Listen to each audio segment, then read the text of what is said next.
The English master said so. Oh, did he? What did he say? Well, actually, the boy hesitated. He said the scientists got us into this beastly mess in the first place, and they're the only ones who can get us out of it now, if anyone can. He's not the first one to say that, Johnny. That's a truism. Truism? What's a truism, Daddy?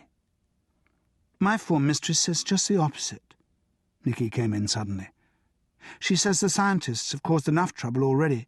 She says God is the only one who can get us out of it, and he probably won't. Oh, Lord, another prophet of doom. Well, I suppose that's better than the Primmies and their back-to-the-Stone Age rubbish, except that the prophets of doom stay around and depress us all. Miss Crenshaw says the Primmies won't escape God's judgment either, however far they run, Nicky said definitively. Marjorie, what's going on in that school? I don't want her filling Nicky's head with ideas like that. The woman sounds unbalanced. Speak to the headmistress about her. I doubt that would do much good, Marjorie replied equably. There are far more prophets of doom, as you call them, around than anyone else these days. Miss Crenshaw says we should all just pray, Nicky went on obstinately. Miss Crenshaw says it's a judgment, and probably the end of the world. Well, that's just silly, dear, Marjorie said. Where would we all be if we just sat about and prayed? You have to get on with things. Speaking of which, you children had better get a move on, or you'll be late for school. Miss Crenshaw says, consider the lilies of the field, Nicky muttered as she left the room. Well, I'm no bloody lily, Renfrew said, pushing back his chair and rising. So I'd better go off and toil for another day. Leaving me to spin, Marjorie smiled. It's the only way, isn't it? Here's your lunch. No meat again this week, but I've got a bit of cheese at the farm, and I pulled some early carrots.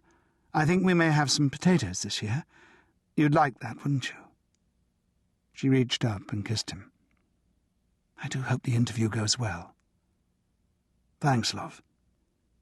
He felt the old familiar tightening begin. He had to get that funding. He put vast sums of time and thought into this project. He must have the equipment. It had to be tried. Renfrew left the house and mounted his bicycle. Already he was sloughing off the family man, his thoughts reaching ahead to the lab, the day's instructions to the technicians, the coming interview with Peterson. He pumped along, leaving Grantchester and skirting round Cambridge. It had rained during the night. A slight mist hung low over the ploughed fields, softening the light. Drops clung to the new green leaves on the trees. Moisture glittered on the carpet of bluebells covering the ground in the clearings. The lane here ran alongside a little stream lined by low alder bushes and nettles. On the surface of the stream he could see ripples forming as the bugs called water boatmen jerked themselves along on their oar-like legs. Kingcups were blooming in a sheet of gold along the banks, and big, soft, furry catkins were coming out on the willows. It was a fresh April morning, the kind he had loved as a boy in Yorkshire, watching the mist rise off the moors in the pale morning sun, and the hares scurry off at his approach. The lane he was cycling along had sunk deep over the years, and his head was nearly level with the tree roots on either side.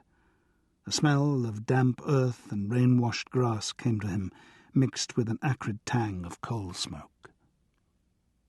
A man and a woman eyed him blankly as he pedalled by.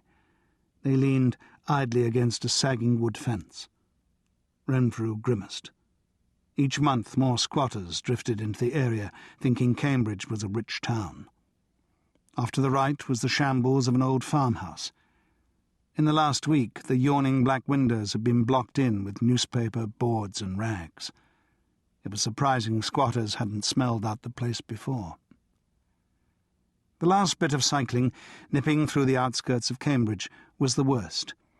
The streets were difficult to negotiate, with cars parked every which way, abandoned.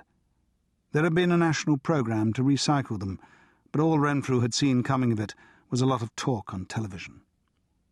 He threaded among the cars which sat there like eyeless, legless beetles, stripped of all their removable parts. Students were living in some of them.